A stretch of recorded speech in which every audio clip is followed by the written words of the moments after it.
આજે વહેલી સવારે મારા બહુ જૂના 42 વર્ષના સંબંધવાળા મિત્ર એવા અહેમદભાઈ પટેલ સાહેબના દુઃખદ નિધનના સમાચાર મળ્યા।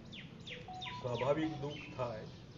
જે માણસ આખી જિંદગી પાર્ટી માટે ને પાર્ટી કાર્યકર્તાઓ માટે જીવ્યા, ખૂબ વફાદાર કહી શકાય એવા કોંગ્રેસ પાર્ટીના સૈનિક, ટ્રબલ શૂટર, ગમે ત્યારે અડધી રાત્રે પણ કોંગ્રેસને કોઈ તકલીફ પડે તો માણસ ગમે ત્યાંથી સોલ્વ કરીને બધી જ ગાડી પાટા ઉપર લઈ આવે એવા અહેમદભાઈની જે આજે ખોટ પડી એ ન પૂરાય એવી ખોટ છે, ઇરરિપેરેબલ ડેમેજ કહી શકાય।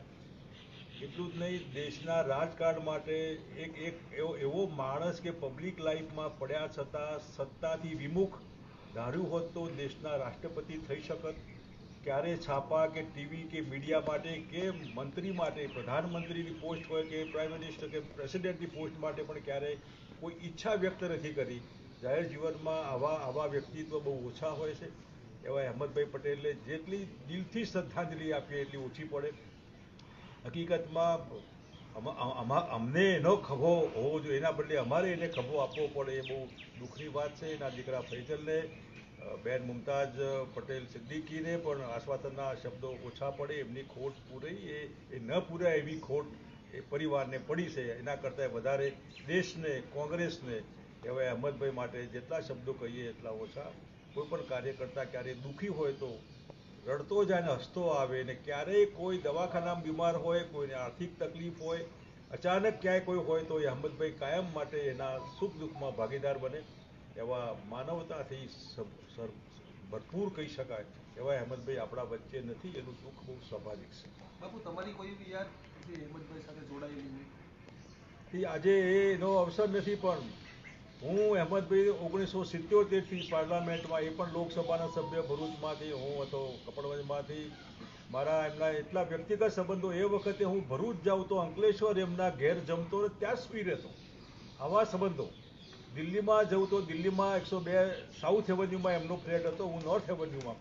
એમના આજના બાળકોને મેં રમાડેલા। આટલા વ્યક્તિગત સંબંધો, પાર્ટી અમારી અલગ હતી તો પણ।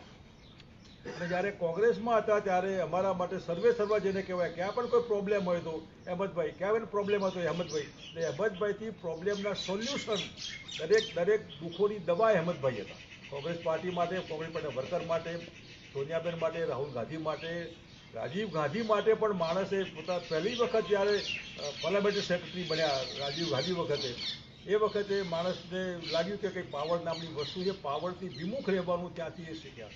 અને ગુજરાત માટે તો કલ્પના બહારનું કોઈ પણ પાર્ટીની સરકાર હોય, પણ એ જ્યારે કહે કે આમ થવું જોઈએ તો ગુજરાતના ભલા માટે, ભરૂચ અંકલેશ્વર માટે ક્યારેય માણસે કોઈ દિવસ ના નથી પાડી।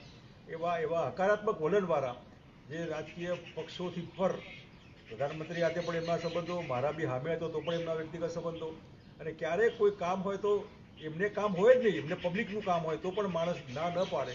આવા બિલકુલ પોઝિટિવ વિચારસરણીવાળા માણસ એ બહુ ઓછા આવા લોકો જોયા છે, જે બધામાં હસતા મોઢે દુઃખી થઈને પણ માણસ ખબર ના પડવા દે કોઈને કે પોતે કેટલા દુઃખી છે।